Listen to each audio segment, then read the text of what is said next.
Hey friend, please subscribe. 1 second for you. Big deal for me. I walked into that house soaked to the knees, boots caked in slush, coat stained from a splash of half-melted snow mixed with God knows what off the highway shoulder. I was late. Not by much, maybe 15, 20 minutes, but late enough that everyone had already gathered, glasses of wine in hand, the fire glowing just right. Perfect little Norman Rockwell scene. The second the door shut behind me, the room went quiet. Dead quiet. Every face turned my way. Kyle, my son, stood near the fireplace with a tumbler in his hand, blinking like he didn't recognize me. His wife, Brooke, froze mid-sip. Then she smiled. All teeth, no warmth. I nodded to the room, unzipping my coat. "Hey, sorry I'm late. We'd prefer if you left and came back more presentable," a voice cut in. I turned. Brooke's father, Randall Hardwick.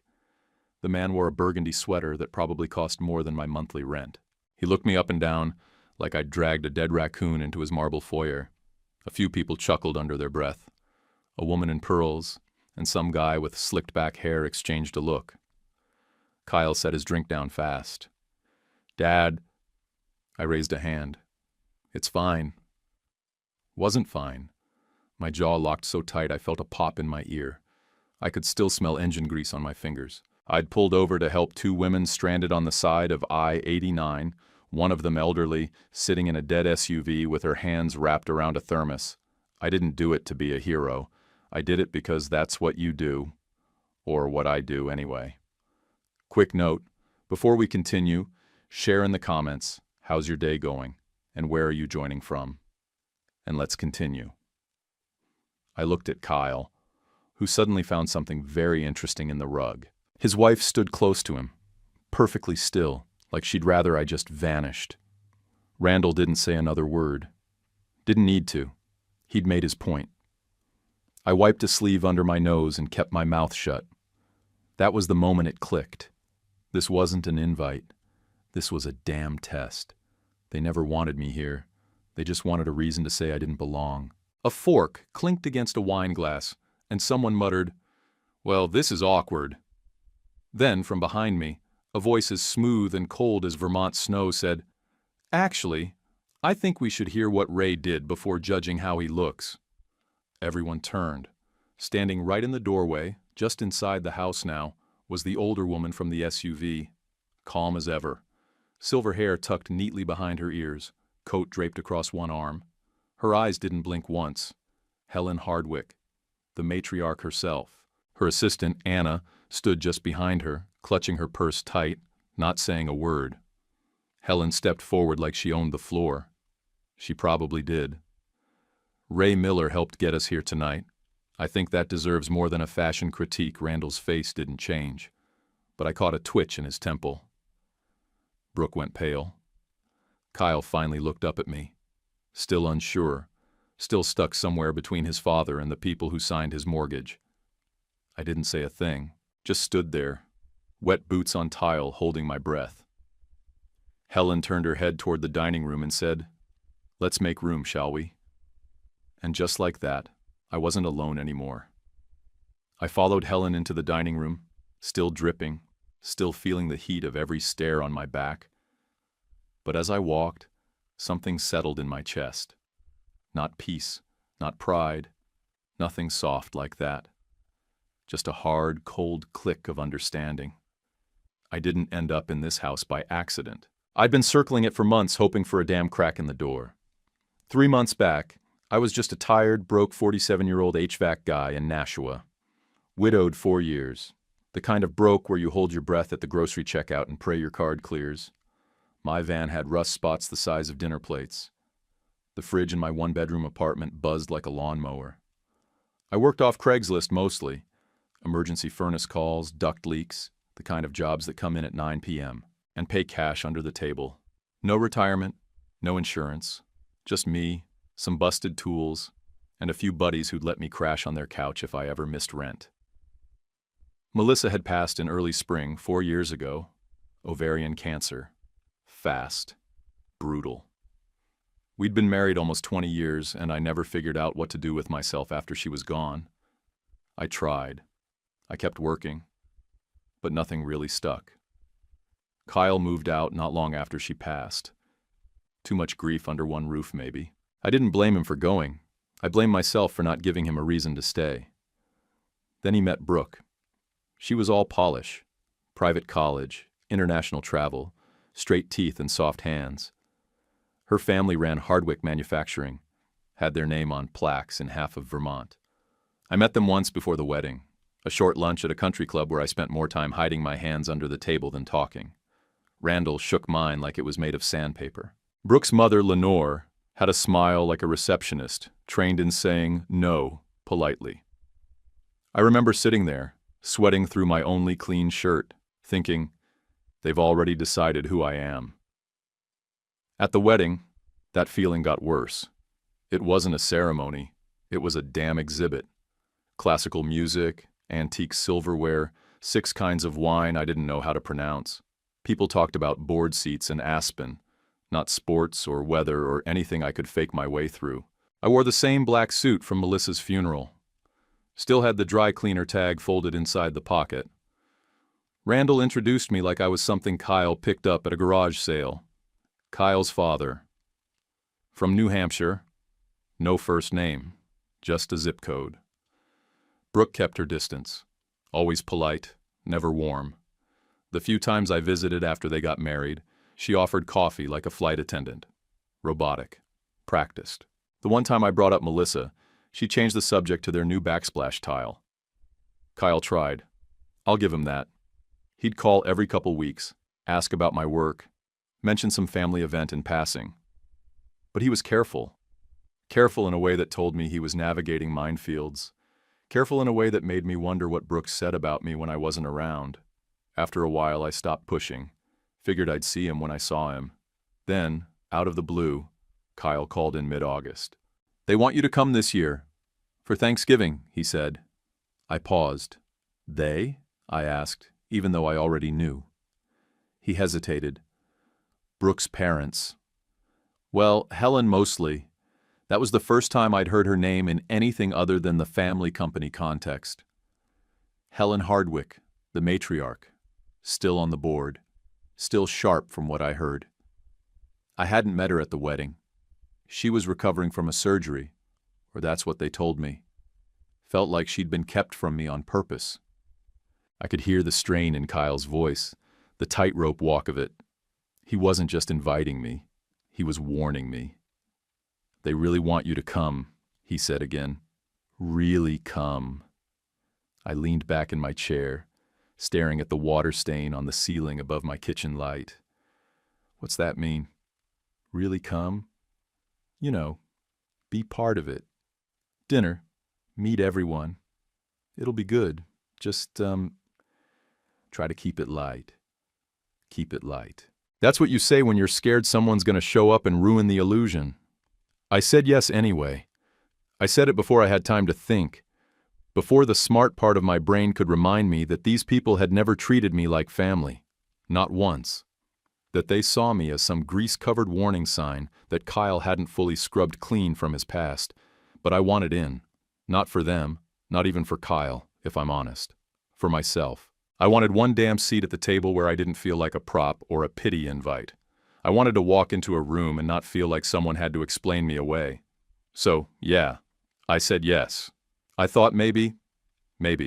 After 4 years of swallowing my pride and staying out of the way, they were finally offering a real olive branch. Turns out it was just a stick. So I said yes, and right after I hung up, I sat in my kitchen staring at the grease under my fingernails and thought, what the hell did I just agree to? The next day, I walked into the outlet mall over in Merrimack and did the one thing every guy like me dreads. Tried on clothes under flickering lights that made me look sicker than I felt. The dressing room mirror was one of those cursed funhouse jobs that somehow made me look shorter, older, and more tired all at once. I tried on a wool blend coat that pulled weird across the shoulders, a pair of boots that pinched my toes, and 3 button-down shirts that all made me look like I was playing dress-up. Eventually, I found one that worked. Gray shirt, not too loud, not too stiff. just enough to look like I gave a damn without pretending to be one of them. The boots were fake leather but looked decent. The coat? Well, it didn't fit perfect, but it was dry, dark, and didn't smell like the inside of my van. I dropped $210 on the whole thing, then stopped at Supercuts for a trim on the way home. Asked the lady to keep it simple. She ran the clippers a little high on the sides, but I let it slide. I had bigger things to worry about. The next morning, Kyle called again. "You really don't have to do anything special," he said. I could hear it in his voice, that same tightrope tone. Careful, cautious, like he was trying to say something without saying it. "They just like things a certain way," he added. Meaning? Just no politics, no stories about old jobs. Keep it light, that damn word again. I didn't say anything for a second. Then I asked, "You mean don't be myself?" He sighed. "No, I mean, just don't give them something to pick at." I bit back what I wanted to say, that maybe if they stopped picking, I wouldn't need to sand myself down every time I showed up. Instead, I nodded like he could see me and said, "Got it." That afternoon, I went down to the garage to talk to Pete. We've known each other since high school. He's been through 2 marriages, a kidney stone, and 1 IRS audit, and he's still the same sarcastic son of a bitch he's always been. I told him about Thanksgiving. Told him about the clothes, the call from Kyle, the keep it light crap. He leaned back in his folding chair, chewing on a toothpick, and shook his head. "Man, if they don't like you as you are, screw 'em." "I know. But," I exhaled, "but I don't want to give 'em an excuse." Not this time, he pointed the toothpick at me. "That's what they're hoping for. That you show up in work boots and a denim jacket so they can whisper about it over salmon tartare." I laughed once. "It's turkey. Whatever. Rich people ruin food anyway." Still, the next few days, I practiced. In front of the mirror, while shaving. In the van, driving to jobs, even in the shower. Practiced saying simple things like, "What a beautiful home." Or, "How did you two meet?" The kind of lines that make other people talk so I didn't have to. I had it all mapped out. No mention of boilers, no stories from the shop, no comments about rent or busted radiators or trying to make ends meet. I even Googled which fork to use for salad and what the hell charcuterie meant. Stupid? Maybe. But every time I pictured Kyle looking nervous, Brooke looking embarrassed, and Randall sizing me up like a cow at a meat auction, I doubled down. I wasn't going to let them call me sloppy or loud or blue-collar trash. Not this time. I cleaned my boots with olive oil and a toothbrush. Rolled my new shirt up carefully in a plastic dry cleaner bag so it wouldn't wrinkle. I even printed out directions to their place in Vermont, just in case the GPS went out. Packed breath mints, a comb, and 2 backup shirts. 1 plain white, 1 a little nicer. The night before Thanksgiving, I stood in front of the mirror and practiced my smile. Not too big, not fake, just enough to look calm, collected, like someone who belonged in a room full of people who never had to skip a dentist appointment to pay the electric bill. That night, I didn't sleep much. I laid in bed thinking about Melissa. She would have hated all this fakery. She would have told me to just be myself, that if Kyle married into a family that didn't respect where he came from, that was their problem. But Melissa wasn't here. And Kyle still was. That's what it came down to. Not winning them over, not proving anything. Just making sure my son didn't feel like he had to choose between the people who raised him and the people who fed him fancy wine. So yeah, I tried. Hard. I did every awkward, humiliating, self-conscious thing a man can do to squeeze himself into a world that never wanted him in the first place. And all I could do was hope that when I walked through that door, I wouldn't feel like a damn intruder. Thanksgiving morning came in like a slap to the face, cold, sharp, and full of bad omens. The sleet started around 6. By 7, black ice had crept across every back road between Nashua and the Vermont border. I hit the highway early, figuring I'd rather show up 2 hours ahead than spin out into a ditch trying to cut it close. I had my new coat laid across the passenger seat, boots clean, shirt pressed, and a thermos of cheap coffee that tasted like burnt paper but kept my hands warm. About 40 minutes out, just past a bend near Bar, I saw hazard lights blinking through the gray. An SUV was pulled onto the shoulder, hood popped, steam curling out into the frozen air. A woman in her 40s stood a few feet from the vehicle, waving a hand with more frustration than urgency. Not frantic, just tired. I slowed automatically. Most people didn't stop anymore. Couldn't blame them, honestly. But it's not in my wiring to drive past a car like that in sleet without checking. I eased onto the shoulder, threw the hazards on, and climbed out. The cold hit fast, that kind of wet chill that slips straight through your shirt and settles in your bones. I walked up slow, hands visible. "Morning," I said. "You stuck?" She turned toward me, cautious but not scared. Dark hair pulled back, coat thin for the weather, jaw tight. "Battery, I think. It just died. No warning. Mind if I take a look?" She hesitated, then stepped aside. "Go ahead." My boss is inside. She's staying warm. I popped the hood the rest of the way and leaned in. The terminals were a mess, corrosion packed on like crusted salt. Classic winter kill. "You got a soda in there? Coke or Pepsi?" She blinked. "What?" "For the battery." "Soda's acidic, eats through the corrosion." She stared at me for a beat, then ducked into the SUV and came out holding a glass bottle of Coca-Cola. "This do?" "Perfect." I cracked it open and poured slow, watching it fizz and sizzle across the terminals. Reached into my coat pocket, grabbed my truck key, and scraped the residue off like I'd done 100 times before. My fingers went numb halfway through, but I kept at it until the metal gleamed enough to make a connection. Then I stepped back and nodded. "Try it now." She climbed in, turned the key, and the engine kicked over like nothing had happened. She blinked. "Seriously?" I gave a half shrug. "You got lucky. Another hour and that mess would have locked you down for good."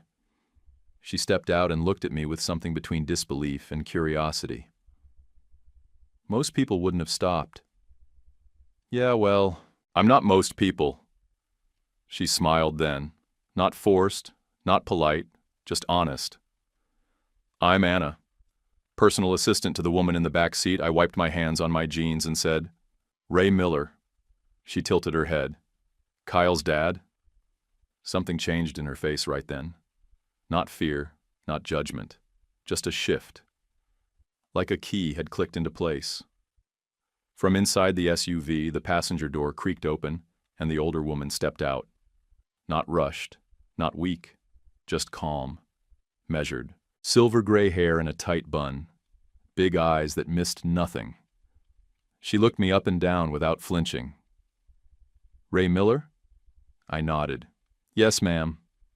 I'm Helen Hardwick." She didn't extend a hand. Just stood there like a judge at the end of a long trial, watching me the way only people with real power can get away with. Like they already know what they're going to decide, but want to see what you'll do first. "Then I suppose we'll be seeing you shortly," she said. Anna stepped forward. "We'll follow you up. Miss Hardwick prefers not to lead on icy roads." I gave them both a quick nod, trying to stay cool, but my brain was already running full speed. Of all the cars to break down, of all the roads to stall out on, I had stopped for her. The one person in that house I hadn't met. The one name I'd only ever heard spoken like it belonged in a history book. The one person who hadn't been at the wedding. The matriarch herself. I walked back to my truck in a daze, boots crunching over the slush, climbed in, blew into my hands, and cranked the heat. Then I just sat there for a second, watching them in my rearview mirror. Helen stood beside the SUV, brushing sleet off her coat like it was nothing. Anna leaned into the driver's seat, probably setting the GPS. Neither of them looked rattled.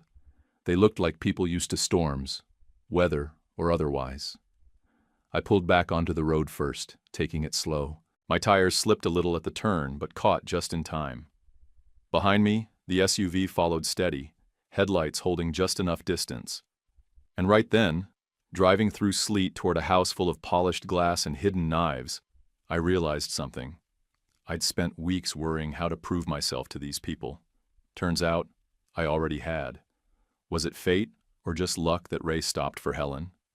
drop your take in the comments, and hit like and subscribe to keep following the story. By the time I parked out front, the sleet had turned into little daggers. Not snow, not rain, just that stinging mess that makes your ears burn. The Hardwick place looked like something out of a history book. Stone columns, white lights wrapped around the trees like it had been staged for a magazine. As I stepped out of my truck, I glanced at the SUV pulling up behind me. Anna climbed out first, then opened the door for Helen, who didn't even flinch at the wind. We reached the front steps together, side by side. I didn't say anything. Figured they'd want distance now that we were in their world again. But Helen just nodded once and kept walking like we'd all planned it.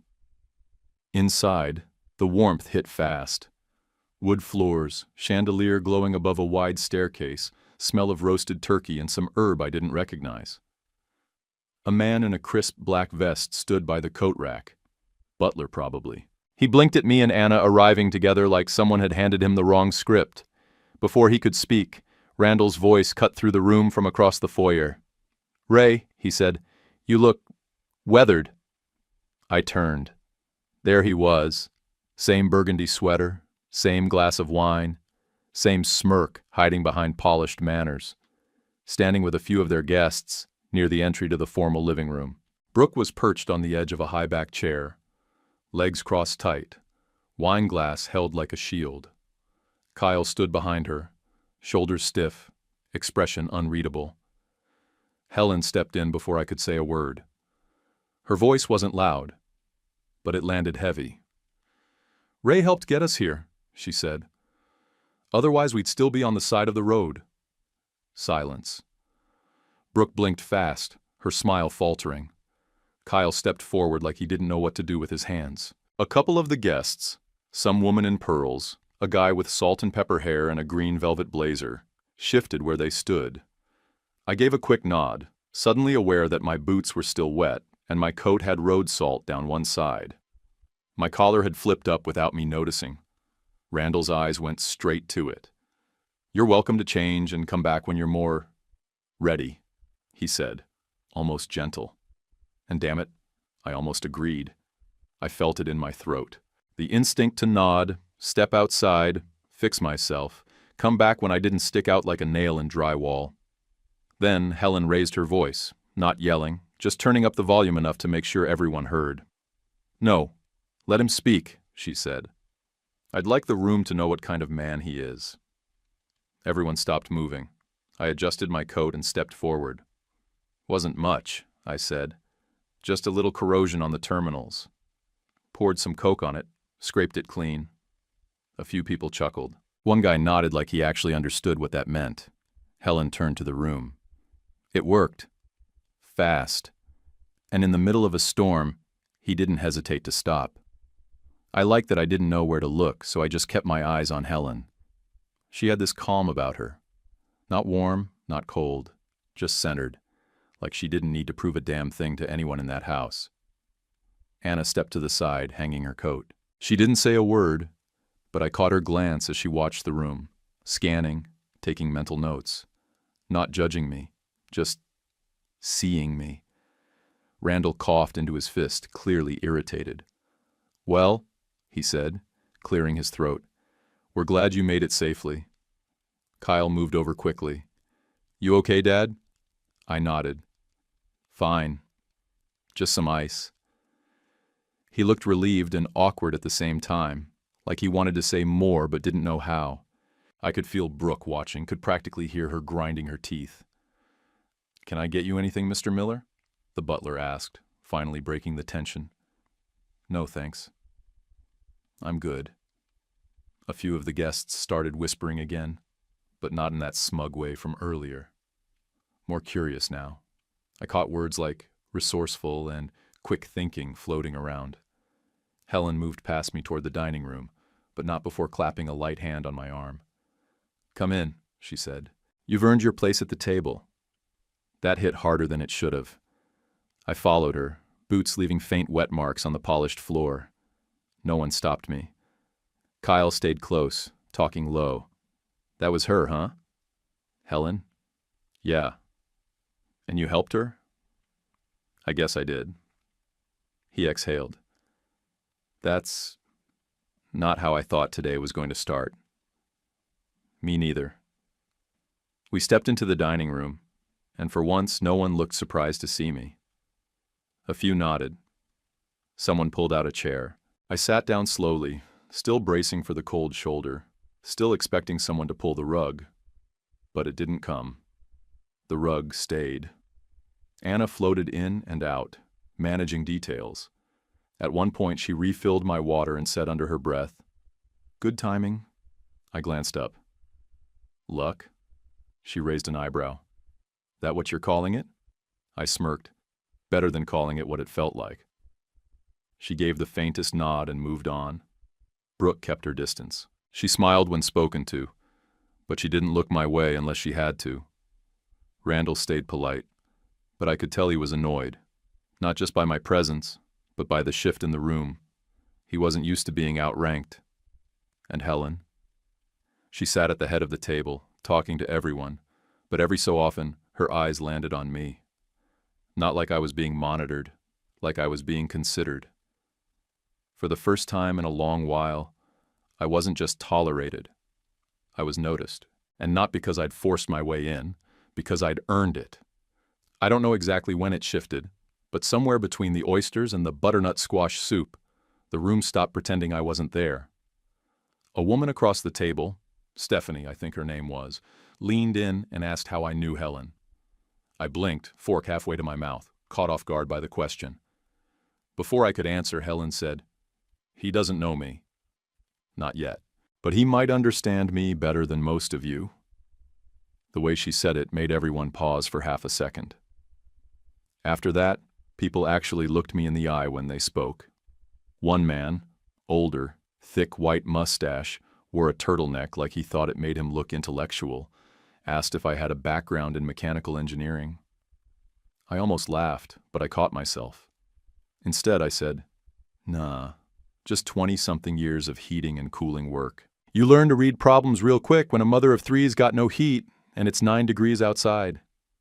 He smiled, nodded slowly, like that answer was good enough. A woman with sharp eyeliner and a diamond the size of a marble on her finger asked what I thought of the new green initiatives in manufacturing. I stalled. My mind went blank. I could feel the heat climbing up my neck, ready to make a fool of myself right there over dinner rolls. That's when Anna stepped in from behind her. "Ray's good with systems," she said smoothly, without missing a beat. "He understands what breaks, why it does, and how to keep it from happening again. Doesn't matter if it's a boiler or a boardroom." The diamond lady blinked, nodded once, and turned back to her wine. Just like that, pressure gone. I looked at Anna and gave her a small nod. She didn't smile, but her eyes met mine with something warmer than before, like an unspoken, "I got you." And the funny thing was, it didn't feel like pity. It didn't feel like a cover story. It felt like she meant it. The next time someone asked about my work, I didn't flinch. Martin, the corporate lawyer Helen had introduced me to, pulled me aside near the bar while people shuffled between courses. "You know," he said, swirling his drink, "you remind me of my uncle. He built homes, real ones, hammer in hand, dirt under his nails, had a gut instinct for people. Never wore a tie, but everyone trusted him." "Is that a compliment?" I asked. "It is," he said, lifting his glass. Later, I ended up seated next to him and Helen during the main course. Prime rib, some beet thing I didn't touch, and mashed potatoes that were smooth enough to pass for frosting. I kept my hands close to the plate, tried not to drop my fork, chewed slower than usual so I wouldn't say something stupid. Helen didn't make it easy.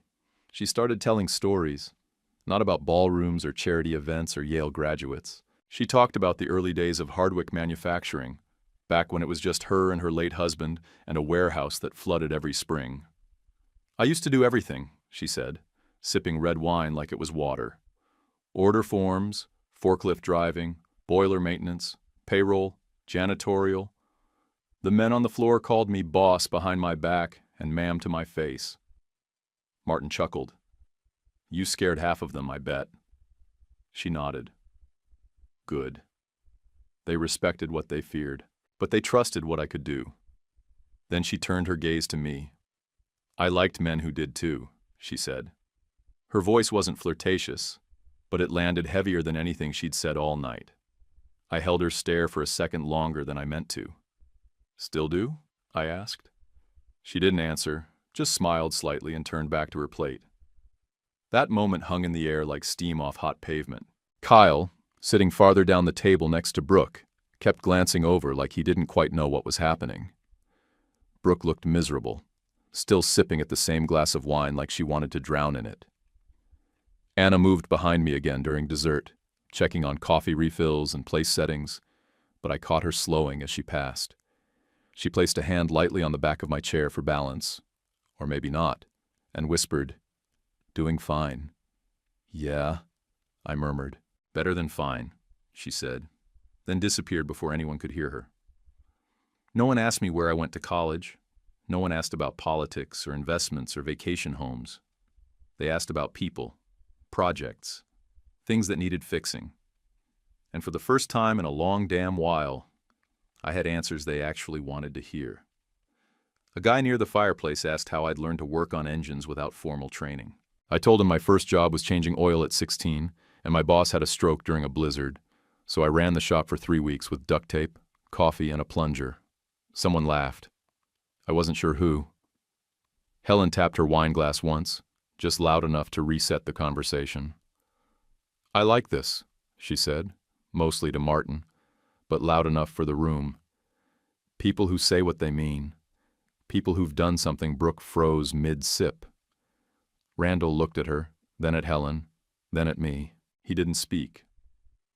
I leaned back a little, trying not to let it show, but I could feel the energy shifting. It wasn't just that people were talking to me. It was how. They weren't trying to impress. They weren't talking down.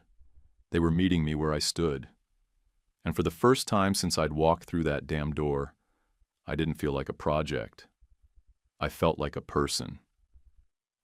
After dessert, someone said the word digestives, and everyone moved toward the study like it was part of a script. Dark paneling, leather chairs, a fireplace that looked more decorative than functional. Randall poured something brown into crystal tumblers. Brooke clutched hers like she might crush the glass. Kyle stayed quiet, one step behind her, hands stuffed in his pockets. I didn't know whether to follow or hang back, but Helen waved me in without hesitation. "Come on, Ray. Your family tonight." So I walked in, boots clean now, collar fixed, posture straight. I didn't sit until she did. The room thinned out. Just the Hardwicks, a few close advisors, and me. Everyone else drifted off to tour the house or grab coats. The air in the study felt heavier. Not tense exactly, but focused. Like something was coming and everyone in the room knew it but me. Randall tried to wrestle control right away. "Well, while we're here," he said, flipping open a leather folder on the coffee table, "we might as well take a quick look at Q3. Sales are down in precision components and—" Helen cut him off with a lift of her hand. "Not tonight." He blinked. "Excuse me?" I said not tonight. Her voice wasn't angry. It was steel under silk. "I've listened to projections and pivot charts for the last 10 Thanksgivings, and I'm tired of it.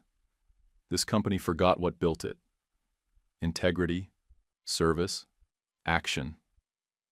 Randall shut the folder slowly, like every second bought him time to keep his dignity. Brooke shifted on the armrest of a couch, legs crossed too tight, face blank as a storefront mannequin. Kyle looked at her, then at Helen, then at the floor. "I'd like to say something," Helen said. "And I'd like you all to hear it. Not respond, not spin, not interrupt. Just listen." No one moved. "I'm sick of hearing that I was involved with the early days of this company," she said. "I didn't advise.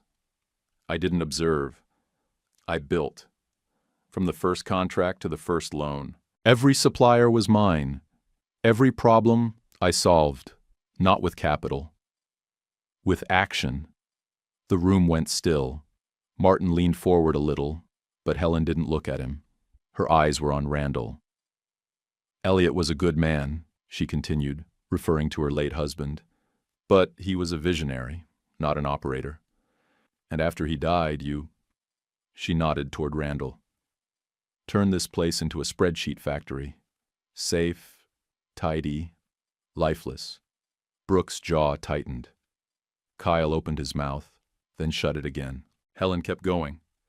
Ray reminded me today what this place used to value. He didn't send a text. He didn't wait for a tow truck. He acted, without knowing who I was, without being asked, without standing around looking for credit. Everyone's eyes landed on me at once. I didn't shift. I didn't smile. I wasn't about to shrink under it. He didn't posture. He didn't posture, she said again, this time slower, locking eyes with Randall. He just did the right thing. Anna sat behind me, quiet as always, but her hand came to rest lightly on my shoulder. Just her fingers. Nothing showy, but it landed harder than anything anyone had said all night. I didn't flinch. I didn't have to. Randall set down his glass a little too hard. So what are we saying here, Helen? That a man who fixes cars on the side of the road deserves a seat at the family table because he helped you with your battery? She smiled, slow, steady. No, I'm saying he deserves respect, because he reminded me what leadership used to mean in this family, and what it damn well better mean again. He tried to laugh, but it came out flat. You can't run a business like that anymore. Emotion doesn't move product. She turned to him with full calm. Neither does cowardice. The room snapped tight. Randall's ears went red. Brooke looked like she'd swallowed her fork. Kyle stood straighter but didn't speak. Martin finally cleared his throat. I think what Helen's trying to say. Helen raised a finger. Don't translate for me, Martin. You're here because you know where the bodies are buried, not because I need an interpreter. He raised his hands and leaned back. Noted. Then she turned back to me. You ever worked inside a company, Ray? No, ma'am. You ever dealt with operations? People problems? Logistics? I've managed crews on rush jobs. I've handled clients who didn't want to pay. I've fixed boilers in flooded basements while fielding 4 phone calls and chasing a loose dog with a wrench in my hand. Someone chuckled in the corner. I didn't see who. Helen nodded. That's operations. Randall stood now, clearly trying to reassert control. This is ridiculous. No, what's ridiculous, Helen snapped, is rewarding inaction. What's ridiculous is letting this family rot from the inside while pretending the brand will carry itself. He looked like he wanted to speak again, but stopped himself. Anna's fingers pressed lightly once more into my shoulder. Not pushing, not urging, just grounding. I stayed quiet. Helen took a slow sip of her drink and said, Ray might not know this world, but I trust what he sees. I trust that when something breaks, he doesn't panic. He gets to work. That silence came again. The kind that says something big just shifted. Brooke finally spoke, voice sharp. So what now? He becomes your new executive mascot? Helen looked at her the way a lion might look at a house cat yowling from a distance. He becomes whatever he decides to be. And unlike you, he's not afraid of work. Brooke turned to Kyle. You're okay with this? Kyle looked between us, then said quietly, I'm not sure yet. Fair enough. At least it was honest. Helen stood, and that was the signal. The conversation was over. Not because she said it, but because her presence filled the whole damn room like a closing door. She looked down at me and said, Walk with me in the morning. We'll talk business. And just like that, she left. The others filtered out after her. Randall lingered the longest, giving me a look like he'd just watched a plumber get handed his crown. Brooke didn't look at me at all. Anna stood slowly, smoothed her skirt, and leaned toward me. Hope you're not planning on leaving early, she said. I wasn't. Good. Then she walked out, heels clicking soft over hardwood, not a glance back. And I sat there, in the study of a house I was never supposed to belong in, wondering what the hell I'd just walked into, and why it didn't feel half as crazy as it should have. I was still sitting in that leather chair, staring into the fireplace like it might explain what the hell just happened when Helen came back into the room. She moved like the room adjusted to her, not the other way around. No wasted steps, no hesitation. She didn't sit. Instead, she stood behind the desk, looked straight at me, and said it like a statement, not a question. "Ray, I want you consulting with us. Head of Community Engagement. Trial run. 75,000. 6 months. You'd report directly to me." I blinked once. That was it. No prep, no easing in, just the punchline right between the eyes. Across the room, Randall exploded out of his seat like he'd been shot. "You're hiring him because he fixed your car?" Helen didn't even blink. "I'm hiring him because he gives a damn. That's rarer than you think, and it's exactly what this company forgot how to recognize." His jaw dropped open like he had something else to say, but nothing came out. Brooke made a sharp noise in her throat and looked around the room like she couldn't believe what she was hearing. "Are we seriously entertaining this? You want to hand out executive titles to people who don't even understand the business?" "I understand people," I said before I could stop myself. She snapped her head toward me. "You understand furnaces. And furnaces break," I said. "So do families. So do reputations. You either fix them, or you let them burn." Helen smirked slightly but said nothing. Kyle stood by the far bookshelf, arms crossed. His expression had changed. Not angry, not worried. Just stunned. Like someone had lit a fire under his seat, but he wasn't sure whether to run or warm his hands. "Mom?" Randall tried again. "This is irrational. He's not qualified.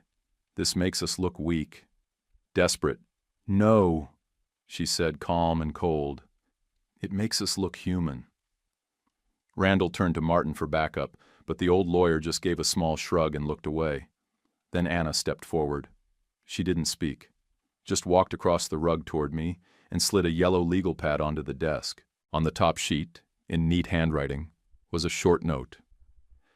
"You don't have to decide now, but you should." She didn't smile, didn't nod, just let the message sit. I looked from the page to her, then over at Helen. She hadn't moved. Her hands rested on the edge of the desk, fingers curled slightly like she was holding something invisible in place. And for a second, I saw it. This wasn't just a job offer. It was a middle finger to everything stale and polished in that house. It was Helen throwing a grenade into the safe, quiet office Randall had built around himself. It was her calling back something she hadn't seen in years, or maybe thought she'd lost entirely. And she was betting it on me. I looked at Kyle. He was still stunned, but not unhappy. There was something behind his eyes, like the beginning of pride or maybe the end of shame. Hard to say. Brooke didn't look at me. She looked at the wall like she was trying to keep her head from exploding. I looked back at the table, at the notepad, at the offer hanging in the air like gunpowder and smoke. Then I said it. "All right, let's give it a shot." The silence cracked. Half the room looked relieved. Martin, Helen, Anna, even Kyle. The other half? Horrified. Randall's face flushed pink. Brooke actually gasped. "You've got to be kidding me," she muttered under her breath. Helen turned toward the door like the deal was done. "Anna will coordinate onboarding." Randall shot to his feet. "No, number. This is not happening. You don't make executive hires at the dinner table. This is a board-level decision." "I am the board," Helen said. "You're outvoted." Helen paused, then looked over her shoulder. "You've assumed that for years. But assumptions aren't votes." "You'll get the paperwork tomorrow," Randall didn't reply. He just stood there, throat working like he had a speech lined up, but his mouth had stopped cooperating. Anna collected the notepad and gave me a quiet look. Not approval, not surprise, just satisfaction. She didn't have to say it, but the message was clear. You earned this, and whether the others liked it or not, I had. Once the explosion settled, the evening shifted. Not to calm, exactly. Just quieter. like a room after the last hand of poker gets played and everyone knows who walked away with the pot. I stayed. Helen made sure of it. She didn't let me slip into the background. Brought me into real conversations. Not the polite fluff they give to the odd man out, but real ones. Strategy, community partnerships, legacy stuff. Martin pulled up a chair and walked me through a few recent decisions the board had fumbled. I didn't have the language for everything, but I knew how to read the people. Who leaned in, who leaned back, who listened, who waited to pounce. And Randall? He sat stiff on the edge of a leather armchair, still sipping the same drink from earlier, trying to look composed while everyone watched him quietly lose his grip. A couple of the execs asked him polite questions, but nobody deferred like they used to. Helen had pulled the power back to her side of the table, and it showed. "This is course correction," she told the room when someone tiptoed around the issue. "Not mutiny. We got lazy. We relied on image. That stops now." That shut everyone up. After that, it became clear. Randall could sputter and bluff all he wanted. The old control was gone. His eyes flicked to me a few times, like he couldn't believe a guy like me was still standing there, like I was just a temporary embarrassment that hadn't cleared out fast enough. But I didn't move. I belonged there more than half of them, and Helen made damn sure they knew it. By the time dessert rolled out, the only thing tense was the silence between Brooke and Kyle. She barely touched her pumpkin tart. He kept checking his watch, like maybe time would do the talking he couldn't bring himself to. Eventually, I stepped out onto the back terrace for air. The cold bit harder now, but I didn't mind. The silence out there was clean, not loaded like inside. I leaned against the stone railing and let the sleet tap against the iron lanterns around the patio. Anna joined me a few minutes later. No coat, just arms crossed tight against the wind. She stood beside me, not speaking right away. Then finally, "I've never seen her that decisive in public." I glanced sideways. Guess I caught her on a good day. She shook her head once. "No, you reminded her of who she used to be." I let that hang for a beat. I wasn't used to being the reminder. Usually, I was the example of what not to become, what to step over. She turned toward me, face calm in the cold. "You staying in town tonight?" "Hadn't planned on it." "You should. Helen wants to send over some materials in the morning." "Early. She move fast like this with everybody?" "No," she said. "Just the ones who wake her up." She reached into her bag and pulled out a card. Plain white stock, no logo, just her name and email printed on the front. Then she flipped it over and handed it to me. On the back, in black ink, was a handwritten number. "Cell," she said, "if you need anything. Directions, dinner spots, or if you just want to talk shop." I looked at the card, then up at her. "Appreciate that," I said. She gave me a small nod, started to walk back toward the door, then paused. "She doesn't give people chances like this," Anna said, "especially not twice." Then she was gone, back inside, heels tapping against the stone-like punctuation. I stood there a few more minutes, feeling the chill set into my boots, staring down at that number in my hand like it meant more than it should. Maybe it did. Inside, the room had rearranged. The hierarchy, the alliances, the expectations, all of it had shifted in a single night. But out there in the cold, card in hand, something else had shifted too. This wasn't just about business anymore. I found a room off I-89, just outside Montpellier. Motel sign flickering, 27-inch TV bolted to the dresser, heater that kicked like a mule every time it turned on. I didn't care. I laid on the stiff mattress with my coat still on, staring at the ceiling like I could read something useful in the water stains. My head was buzzing. Not in a bad way. Just wired, like I was waiting for the other shoe to drop. But all I could hear was my own breathing and the low hum of change setting in. At 10:30, I shaved again just to kill time. By 11, I'd gone over the conversation with Helen a dozen times in my head. What I said, what I didn't, what she really meant. Then, Just before noon, there was a knock.